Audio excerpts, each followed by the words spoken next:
هو الشاهد في الموضوع بصراحه ان انا اللي اسمه لطفي ده بصراحه المحامي بتاعك انا يعني مش واثق فيه. محدش من طرف يجي ناحيتك، ولا انت في بال حد اساسا. يعني ايه؟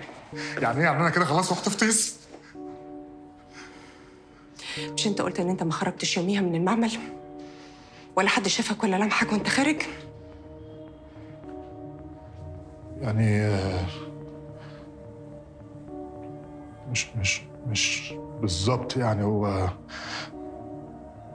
انا ليلتها نزلت من المعمل ورحت على العياده. من الشيطان بقى يعني، ومن الله هو بقى اللي وزني. انت رحت العياده؟ رحت تعمل ايه؟ انا ما اعرفش يا رضوى، ما اعرفش ايه اللي وداني هناك.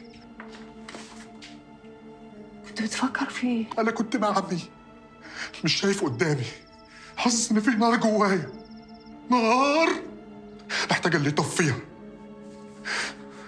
ما حسيتش الا ورجليا وموداني على العياده. فكرت امسك في خناقه بس ما قدرتش.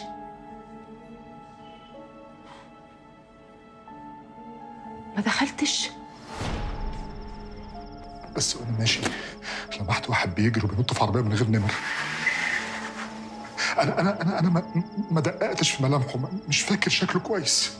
هو ده اللي حصل يا رضوى، والله العظيم، والله هو ده اللي حصل. انا ما قتلتوش. ما انت لازم تقول الكلام ده في التحقيق. يا ستي قلت ومحدش صدقني وقال ان انا بكذب عشان اطلع منها. يا رضوى انت عارفاني،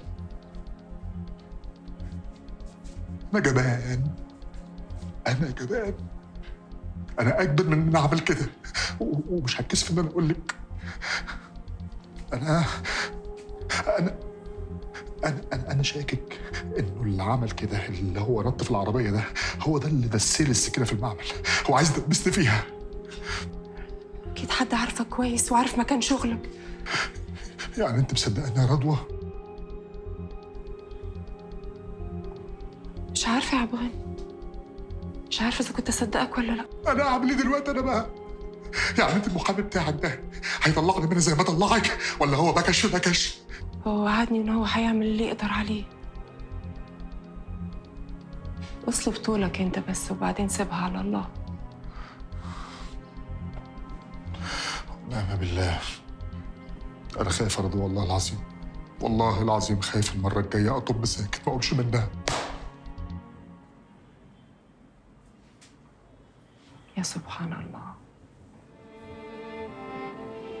انت دلوقتي حاسس بنفس الشعور اللي انا كنت حاسه بيه، بس الفرق بين ان انا كنت لوحدي. تخافش يا عبغاني، محدش بيموت ناقص عمر.